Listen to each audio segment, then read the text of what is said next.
Hello guys, it's Roma here from Elektronity, together with Yusuf Kifa, and welcome to our exclusive interview sessions. So today we got Iqbal Ameer Hi. from Livescape. Hi, how are you doing? Okay. It's 10:05 p.m. I think when we were actually active in the entertainment industry, some of us will be waking up now. Of But now course. everybody goes to bed at 11. Yeah. Yeah. So Tell us in one sentence what your brand is all about.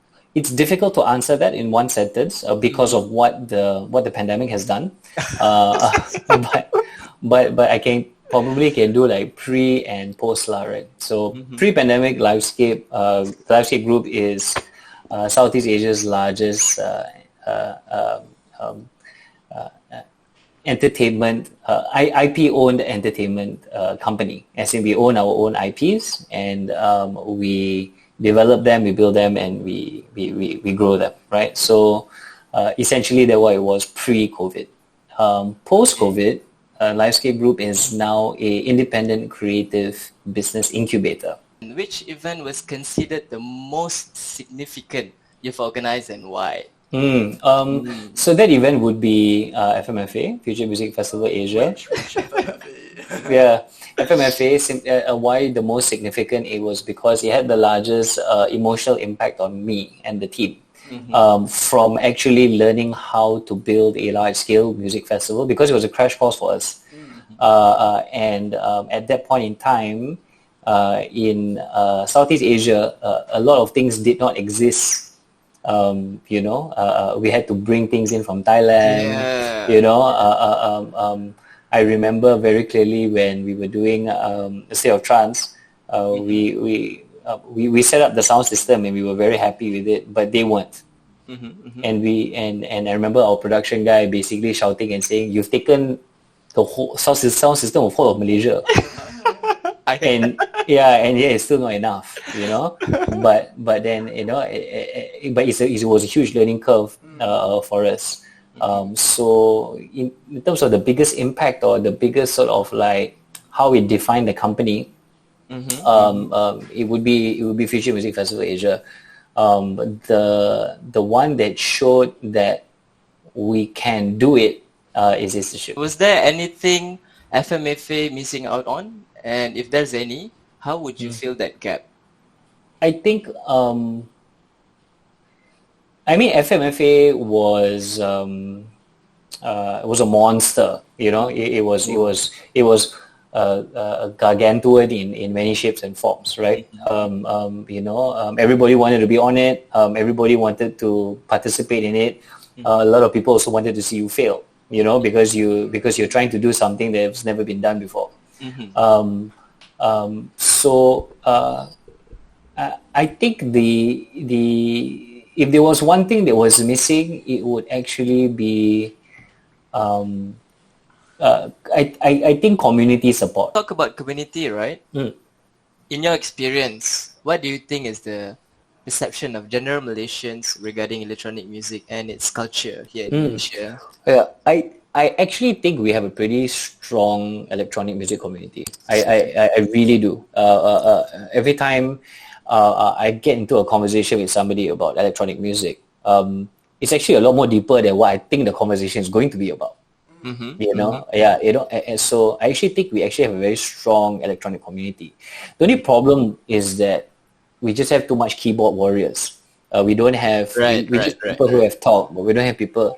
We have people who talk, but we don't have people who are going to show up for the gig. You know what I mean? Yeah. So one component is great, but then you got to walk the talk, right? Right. So and that's the part that is lacking. And I can't seem to pinpoint why. Talk about promoting.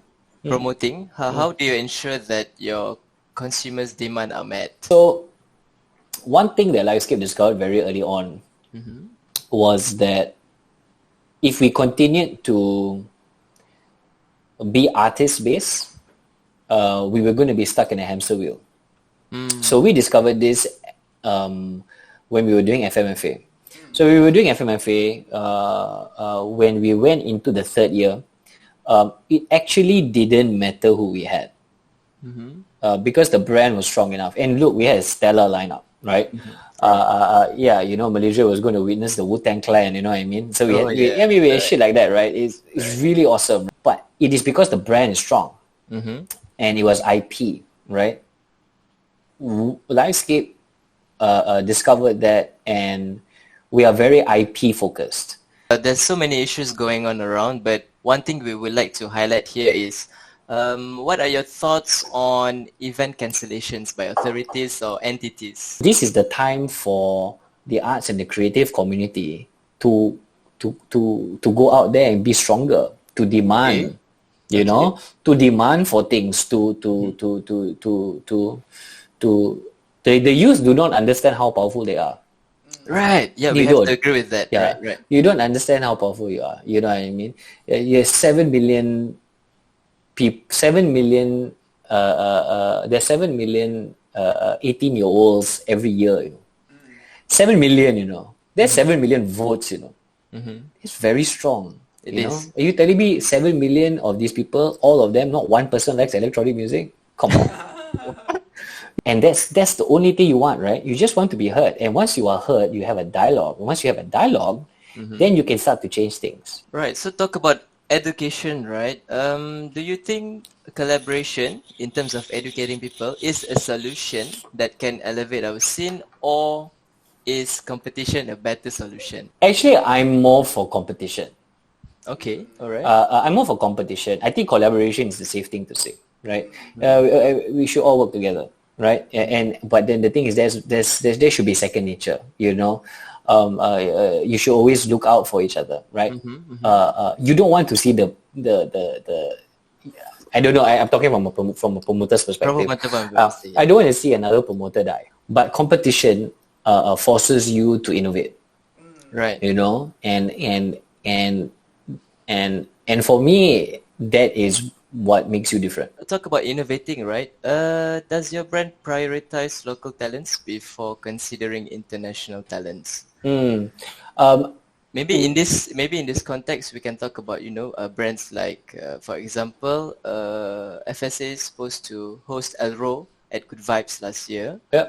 So what do you think about that? Like, should we come up with our own, or we should get collaborate with international brands? Brands like Elro or Circo Loco, right? You know, these are our brands. They are sought after, right? Why they are sought after is because not many Malaysians can fly out and go for it, right? So the opportunity to have the brand come here and you get to see the brand in action is very appealing. In terms of who do we favor more, right? Local or international? The answer is international, right? Because we are a commercial business. We need to make money. Our next question is, what is the stance on drug abuse at music festivals here in Malaysia? And nightlife in general. And nightlife in general. Yeah. I don't think you can run away from drug abuse. I think it is everywhere. It's in Saudi Arabia, man. You know what I mean? Drug abuse is there. It's drug education. You know? Yeah, you know. Things like this should be taught way in advance. So people know what they're getting themselves into if they decide to do it. The Netherlands and Amsterdam have been sort of at the forefront of this. And they have proven that it does work. You know? Drug test kits at festival grounds is a staple there. It's a you must do, you know. It's not like it's like a requirement. It's a requirement, you know. It's not like it's a requirement, you know, because you give the opportunity for the festival go to educate themselves before they decide what they want to put in their body. You can't stop it, man, you know. But what you can do is you can educate and you can give people the right tools and leave it to them to make their decision, you know. Right. Yeah. Okay, with that being said, do you agree if we encourage harm reduction publicly? Yeah, definitely. Oh, 1,000%. Yeah. 1,000%. Do you think it's something we promoters in Malaysia should, the problem is this. Or... You can't. Why? The problem is you can't. The problem is the moment you put yourself out there, you're going to get the attention of the wrong people. Mm-hmm. Promoters especially, because promoters make we make a living of this, right? And it'll be very easy to accuse us Right. of advocating something, you know.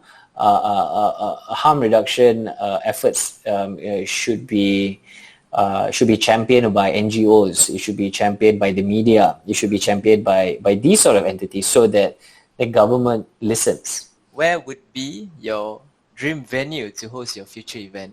Okay, I've had a fascination for Sentul Depot.